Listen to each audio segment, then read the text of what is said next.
Doctor Chowdhury, আপনি নিশ্চয়ই একটা এই মুহূর্তে খুব আলোচিত একটা খবর আপনি নিশ্চয়ই দেখেছেন যে গতকালকে লন্ডনের ফিনান্সিয়াল টাইমস পত্রিকায় ডক্টর ইউনূসের একটা ইন্টারভিউ মতো ছাপা হয়েছে। ওটা আসলে একটা পডকাস্ট ছিল, সেই পডকাস্টকে পরে তারা টেক্সট আকারে প্রকাশ করেছে।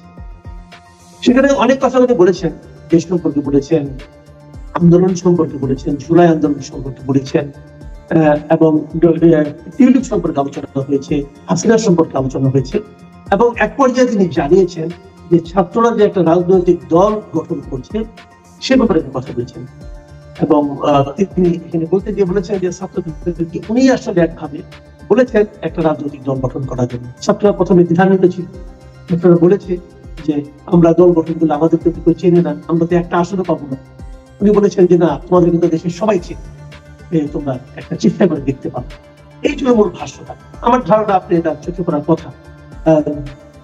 এই যে প্রেক্ষিতটা, যে ছাত্রদেরকে রাজনীতিতে উদ্বুদ্ধ করা ডক্টর ইউনূসের যে আকাঙ্ক্ষা প্রচেষ্টা, এটা কি আপনার কি মনে হয়? এটা এক নম্বর কথা হলো, এটা আপনি কিভাবে দেখছেন? আর দ্বিতীয় যে জিনিসটা, এটা কি ডক্টর ইউনূসে আমরা একটা তত্ত্বাবধায়ক সরকার বলেন অথবা অন্তর্বর্তীকালীন সরকার বলেন, সেই সরকারের যে কাছ থেকে যে নিরপেক্ষতাটা প্রত্যাশা করি, সেই নিরপেক্ষতাটা কি কিছু হলেও পূর্ণ হচ্ছে না? আপনি এটা কিভাবে দেখছেন? তত্ত্বাবধায়ক সরকার বলেন, অন্তর্বর্তী সরকার বলেন, আর সব সরকারেরই এই ধরনের সরকারের নিরপেক্ষতাটাই হচ্ছে মূল পুঁজি তাদের। এখানে আপনি দেখেন যে বাংলাদেশে বেশ কয়েকটা তত্ত্বাবধায়ক সরকার ছিল। 1/11 সময় অনেকটা ইন্টারিম গভর্নমেন্ট ছিল, বর্তমানে এখন ইন্টারিম গভর্নমেন্ট আছে।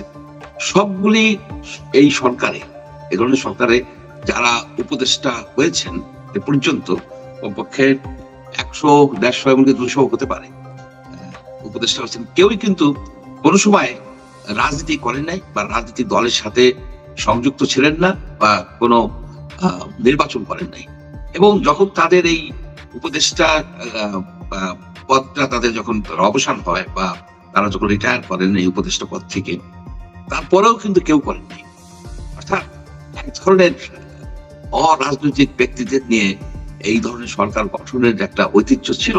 শুধুমাত্র একটা ব্যতিক্রম আমরা লক্ষ্য করেছি যে 1991 সালে জাস্টিস শাহাবুদ্দিনের নেতৃত্বে যে তত্ত্বাবধায়ক সরকার গঠিত হয়েছিল, সেই সরকারের কিন্তু ডক্টর ইউনূস একজন অ্যাডভাইজার ছিলেন।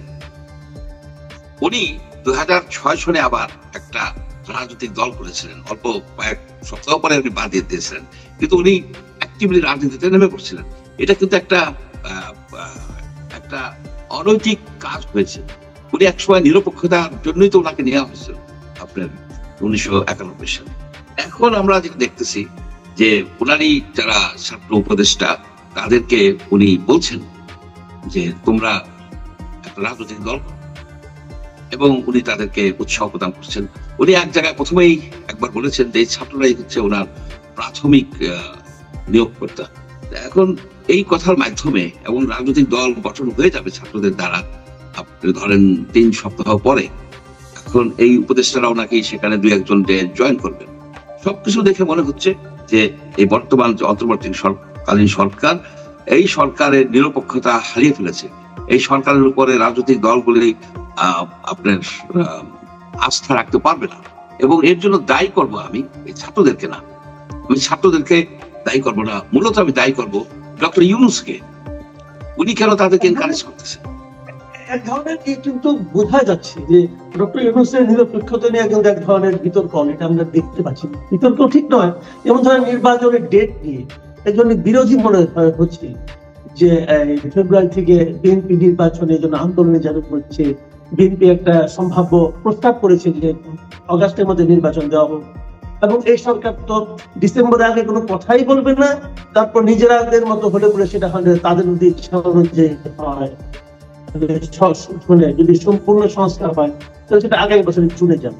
এই যে আগামী বছরের জুন পর্যন্ত নিয়ে যাওয়ার যে আকাঙ্ক্ষা ডক্টর ইউনূসের, এটার সঙ্গে কি আপনি ছাত্রদের রাজনৈতিক দল গঠন, তাদের দলকে গুছিয়ে নেওয়া, এই ধরনের কোন আপনার কারণ কি আপনি দেখেন যে এই জন্যই উনি এতটা সময় দিতে যাচ্ছেন? এটা তো অবভিয়াস, ছাত্ররা যাতে তরুণ এই দলটা যেন গুছায় নিতে পারে, রুট লেভেলে তাদের অনেক প্রসার ঘটাতে পারে, এই জন্য তাদের সময় দরকার। এই সময় তারা যে বলছেন যে 2026 সনের জুন পর্যন্ত নেবেন। আমরা সবাই জানি জুন হচ্ছে আষাঢ় শ্রাবণ, জুন জুলাই, আষাঢ় শ্রাবণ, ভরা বর্ষাকাল। ওই সময় নির্বাচন করা যায় না, একবার হয়েছিল, বাধ্য হয়ে হয়েছিল 1996 সনের জুনে। এবং জুন মাসে বাজেট দেওয়া হয়, সে সময় নির্বাচন হয় না। জুন পর্যন্ত টেনে নেওয়া মানেই হচ্ছে যে ওই বছরেরই ধরেন নভেম্বর, ডিসেম্বর বা জানুয়ারি বা তারপরের বছরের ফেব্রুয়ারি মার্চের দিকে টেনে নেওয়া যায়। অর্থাৎ এখানে একটা চেষ্টা আছে যে নির্বাচনটাকে অনেকটা দূরে দেরি করানো একটা প্রচেষ্টা আছে, এবং সেই প্রচেষ্টায় 2-4 জন শুধু ছাত্ররা না, আরো 2-একটা দলও কিন্তু জড়িত আছে, যা বোঝা যাচ্ছে। আচ্ছা, আপনার মত বলেন ছাত্রদের আপনি যে পারফরমেন্স বর্তমানে দেখছেন, ছাত্ররা তো আপনাদের ছাত্রদের তো অগাস্ট মাস থেকে দেখছেন, তারা নানা ধরনের কর্মকাণ্ড করছে, কথাবার্তা বলছে, বিভিন্ন টেলিভিশনে তারা টক শো করছে, এবং আমি তো দেখছি যে প্রায় প্রতিটা টেলিভিশনেরই মানে টক শোতে যারাই থাকছে তাদের মধ্যে অবধারিত ভাবে একজন মানে ছাত্র প্রতিনিধি থাকছে, তারা নানা কথা বলছে। এই যে তাদের কথাবার্তা, তাদের কর্মকাণ্ড, এই সবগুলো মিলিয়ে জুলাই আগস্টের তুলনা এখন কি ছাত্রদের জনপ্রিয়তা, গ্রহণযোগ্যতা মানুষের কাছে আগের চেয়ে বেড়েছে না কমেছে? না, এখন তো আপনার সেই যে জনপ্রিয়তা থাকার তো কোনো প্রশ্ন আসে না। এই কারণে আসে না, ওই সময় সবাই ছাত্রদের পেছনে, যারা আন্দোলন করছে তাদের পেছনে এই জাতি সম্পূর্ণভাবে ঝাঁপাই পড়ছিল। কারণ তাদের সামনে ছিল যে একটা হিংস্র এক ডিক্টেটর, তাকে অপসারণ করাই ছিল এই জাতির সকলের প্রধান উদ্দেশ্য। সেই উদ্দেশ্য তারা সফল হয়েছে। এখন সেই ডিক্টেটর নাই, স্বৈরশাসক আমাদের এখানে আর নাই। সুতরাং এখানে তাদের সেই ঐক্য বা সেই ধরনের চেতনা থাকার কথা না। এটা যে ছাত্ররা যে অজনপ্রিয় হয়ে গেছে কিংবা আরো বেশি পপুলার হয়েছে সে বিষয় না। বিষয়টা হচ্ছে যে ইস্যুতে সবাই ছাত্রদের পেছনে, ছাত্ররা স্পিয়ার হেডেড করছে এই আন্দোলনটাকে, তার পেছনে দাঁড়াচ্ছিল, সেই ইস্যু সলভ হয়ে গেছে। শেখ হাসিনা নাই ফিল্ডে।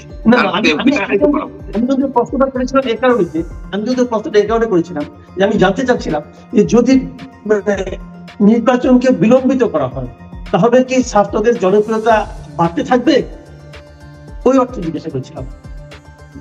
এইখানে দেখেন একটা বিষয় দাঁড়াচ্ছে যে আপনি যদি দেখেন যে আইয়ুব খান ক্ষমতায় আসলো মিলিটারি রুলার হিসাবে, এসে সে কিন্তু কনভেনশন মুসলিম লীগ করলো। আপনি যদি দেখেন যে জিয়াউর রহমান ক্ষমতায় আসলো, এসে সে একটা জাগো দল করলো, পরে সেটা বিএনপিতে রূপান্তরিত করলো। এগুলি সবই কিন্তু কিংস পার্টি, এগুলি কিন্তু অন্য কোনো দেওয়া যাবে না। এরশাদও সেই কাজই করছে, যে তার যে জাতীয় পার্টি সেটাও কিন্তু সে ওইভাবেই করছে। বৈনু আহমেদও কিন্তু চেষ্টা করেছিল, পরিশিকে দিয়া, তারপর জেনারেল ইব্রাহিমকে দিয়া, কিন্তু করে উঠতে পারেনি। এখন দেখা গেল ডক্টর ইউনূসও একটা কিংস পার্টি তৈরি করতে যাচ্ছে, অর্থাৎ যেই যায় লঙ্কায় সেই হয়ে যায় বান্দর। এই বিষয়টা শোনা যায়, কিন্তু না বললে কোনো উপায় নাই। এটা তো কিংস পার্টি হবে, কিংস পার্টি হবে। এই কিংস পার্টির আরেকটা ক্যারেক্টারিস্টিক হচ্ছে যে তারা প্রথমে দেয়, স্থানীয় সরকার নির্বাচন দেয়। স্থানীয় সরকার নির্বাচন দিলে অনেক স্থানীয় সরকারের যারা প্রতিনিধি আছেন তারা এই জয়েন করবেন, এই তাদের দলে জয়েন করে একটা ভিত্তি হবে। এইভাবে আগাচ্ছে কিংস পার্টি তৈরির যে ম্যানুয়াল, যারা একেবারে পাতায় পাতায় এখানে ফলো করা হচ্ছে। যার ফলে আমি যেটা দেখতেছি যে রাজনৈতিক দলগুলি যারা চাচ্ছে যে একটা সুষ্ঠু নির্বাচন হোক, একটা সঠিক ভাবে জনগণের উপর দিতে পারে, সেটা সহজে হবে বলে আমার কাছে মনে হচ্ছে না।